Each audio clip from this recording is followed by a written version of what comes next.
Putin is headed for defeat in Ukraine, and that would affect global stability. That's according to Liana Fix. She's a fellow at the Council on Foreign Relations. Liana, welcome to the program. Thank you so much. So you write this, quote, any semblance of diplomatic dialogue among Russia, Ukraine, and the West has vanished. Why is that such a remote possibility? It is because we've only seen negotiations at the very beginning of this war. In Istanbul, we had a round of negotiations between Ukraine and Russia in the immediate months after the war. But there are very fundamental doubts about Russia's willingness to negotiate seriously.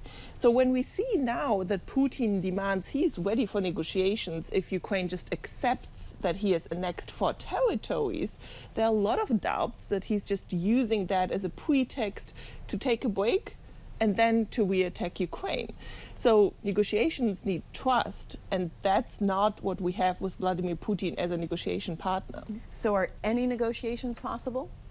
They will be possible, but the question is on which terms do those negotiations take place? Do they take place on Putin's terms, so he decides what are the preconditions, or do they take place on an equal basis? So what Ukraine needs to do is to come into a position on the battlefield where Vladimir Putin is forced to take those negotiations seriously.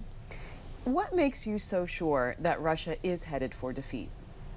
Well, the latest news that we've seen from Moscow right now is that Putin once again is restructuring his military leadership, putting again the general that was who was actually quite successful in the last months, putting him, giving him a demotion once again. So we see there is chaos and disorder on the Russian side. But that is just what we see right now. What we've seen in the last months is that all of Putin's war aims, which he had, have not been achieved. So there's really, in terms of his overall war aim, there's nothing that he can do to get back to the point where he wanted to occupy Ukraine and to change the government. So he's headed for defeat, which does not necessarily mean that Ukraine is headed for victory, because the form that defeat takes will be crucial. That's the question. What does defeat look like for Putin? Well, my colleague Michael Kimmich and I have tried to identify 3 options of defeat. One is defeat after negotiations on Ukraine terms, defeat after escalation. If Putin uses nuclear weapons, it would only accelerate his defeat. And the other is defeat after regime change, so domestic instability in Russia. I want to talk to you about each of those, yes, especially the one about going nuclear. Under what circumstances would that happen? We've seen in the past that Putin has tried to draw red lines around the new territories that he has annexed. And Ukraine immediately tested those red lines and called them a bluff. Putin didn't use nuclear weapons. So the question really is there a red line which is serious from Russia's side? And there are doubts about Crimea, sort of a military takeover of Crimea, that could be a red line where nuclear use could again come back into the equation. But for all the other territories, I think nuclear use at the moment is not something to be very concerned about. So the other scenario is regime collapse, and you write this, quote, Russians will continue marching behind their inept czar only to a certain point. What is that point? That point is when they have a feeling that this war is very much futile, that whatever amounts of their own sons they throw into this war, there's no turning point. So at the moment we see that for Russians it's very much, they continue their lives as it has been. There were 300,000 Russian men sent to Ukraine or prepared for being sent to Ukraine.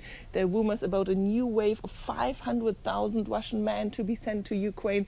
Only at that moment when Russians will feel this has a negative impact on my life, but it's not changing anything in Ukraine. We are still on the losing side.